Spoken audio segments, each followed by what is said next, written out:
For a moment, consider the things your mind has brought you. Everything you have, your work, your relationship with your family and others, your philosophy of life, all come to you as a result of using your mind. Now consider the estimate made by experts. You have probably been operating on less than 10% of your mental capacities, much less. Dr. Herbert Otto, psychologist, educator, and chairman of the National Center for the Exploration of Human Potential, reminds us that many well-known scientists, such as the late Abraham Maslow, Margaret Mead, Gardner Murphy, O. Spurgeon English, and Carl Rogers, subscribe to the hypothesis that man is using a very small fraction of his capacities. Margaret Mead quotes a 6% figure. Herbert Otto writes, "My own estimate is 5% or less." Neurological research at the UCLA Brain Research Institute points to enormous abilities latent in everyone by suggesting an incredible hypothesis. The ultimate creative capacity of the human brain may be, for all practical purposes, they pointed out, infinite. To use the computer analogy, man is a vast storehouse of data, but we have not learned how to program ourselves to utilize these data for problem-solving purposes. Now, how can we tap this gigantic potential? Well, it's a big and very complex problem with many ramifications. But as Herbert Otto points out, it is clear that persons who live close to their capacity, who continue to activate their potential, have a pronounced sense of well-being and considerable energy. They see themselves as leading purposeful and creative lives. If everything you have is the result of using just 10% of your mind, consider for a moment what it will mean to you and your family if you can increase this percentage. Now, none of us, as a rule, has the slightest notion of the real capabilities of his mind. But believe me when I say that your mind can be compared to an undiscovered gold mine. And it makes no difference whether you're 17 or 70. Look at it this way. Your goal is in the future. Your problem is to bridge the gap which exists between where you are now and the goal you intend to reach. This is the problem to solve.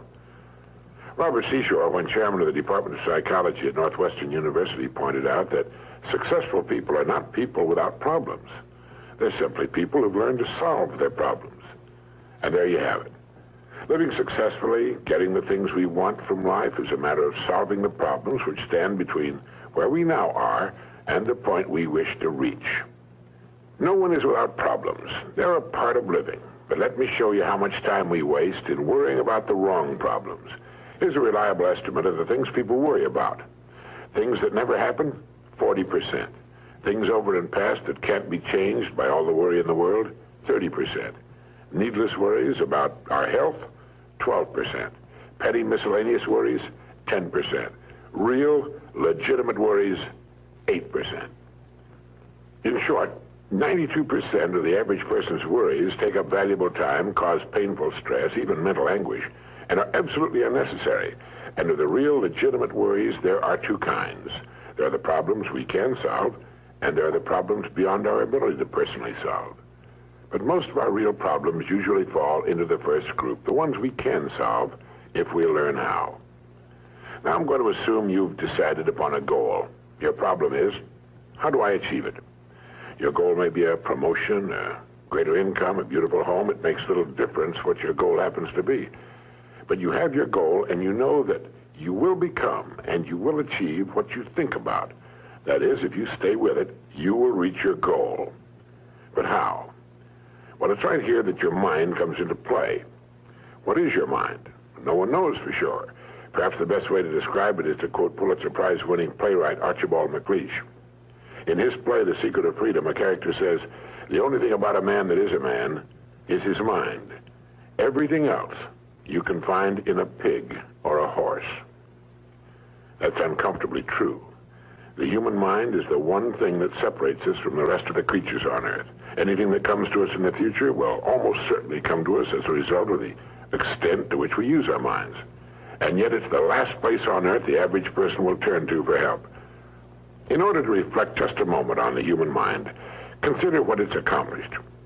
Human knowledge has advanced more in the past 50 years than in all the preceding 10,000 years of human civilization.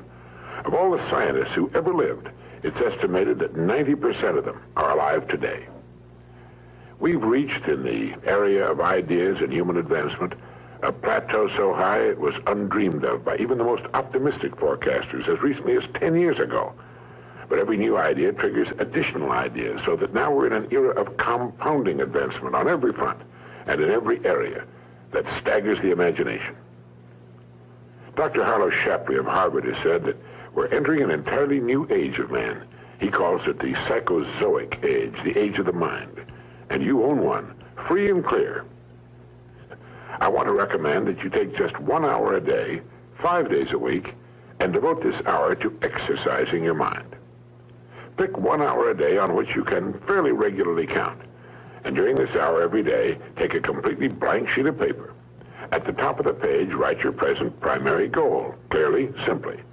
Then, since our future depends upon the way in which we handle our work, write down as many ideas as you can for improving that which you now do. Try to think of 20 possible ways in which the activity that fills your day can be improved. You won't always get 20, but even one idea is good.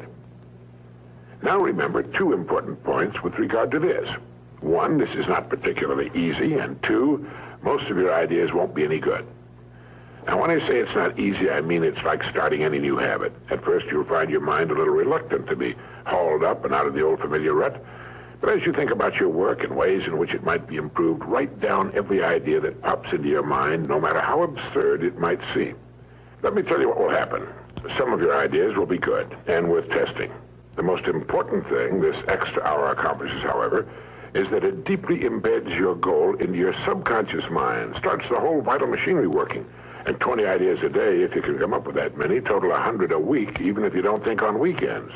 An hour a day, 5 days a week, totals 260 hours a year, and still leaves you 3,740 hours of free leisure time. Now, this means you'll be thinking about your goal and ways of improving your performance, increasing your service, 6.5 full extra working weeks a year. 6.5 40-hour weeks devoted to thinking and planning. Can you see how easy it is to rise above the so-called competition? And will still leave you with 15 hours a day to spend as you please. Starting each day thinking, you'll find that your mind will continue to work all day long. You'll find that at odd moments, when you least expect it, really great ideas will begin to pop into your mind. And when they do, write them down as soon as you can. Just one great idea can completely revolutionize your work and, as a result, your life. If you want to develop the muscles of your body, you take daily exercise of some sort. Well, the mind is developed in the same way, except that the returns are out of all conceivable proportion to the time and energy spent. I've used this system for years, and it's given me some of the most gratifying and rewarding experiences of my life. And it costs only 5 hours a week. 5 hours out of 168. Is it worth it? It's like spending 5 hours a week digging in a solid vein of pure gold, because your mind is all of that and much more. Each time you write your goal at the top of the sheet of paper, don't worry or become concerned about it. Think of it as only waiting to be reached, a problem only waiting to be solved. Face it with faith and bend all the great powers of your mind toward solving it. And believe me, solve it, you will. Now let's briefly recap. This week, start spending 1 hour each day getting as many ideas as you can. Try for 20 a day on ways to improve what you're now doing. Remember, the achievement of your goal very likely depends upon it, as does your whole future. 2, if everything you now have is the result of using, say, 5 to 10% of your mental abilities, you can imagine what life will be like if you can increase this figure to 20% or more. 3, successful people are not people without problems. They're simply people who've learned to solve their problems. 4, don't waste time and energy worrying about needless things. 40% of them will never happen, 30% have already happened and can't be changed, 12% are needless worries about our health, 10% are petty miscellaneous worries, and only 8% are real. Try to separate the real from the unnecessary and solve those which are within your ability to solve. Last of all, the only thing in the world that can take you to your goals in life is your mind, its effective use, and following through on the good ideas it supplies you. Each of us has a tendency to underestimate his or her own abilities. We should realize that we have, deep within ourselves, a reservoir of great ability, even genius, that can be tapped if we'll just dig deep enough. It's the miracle of your mind.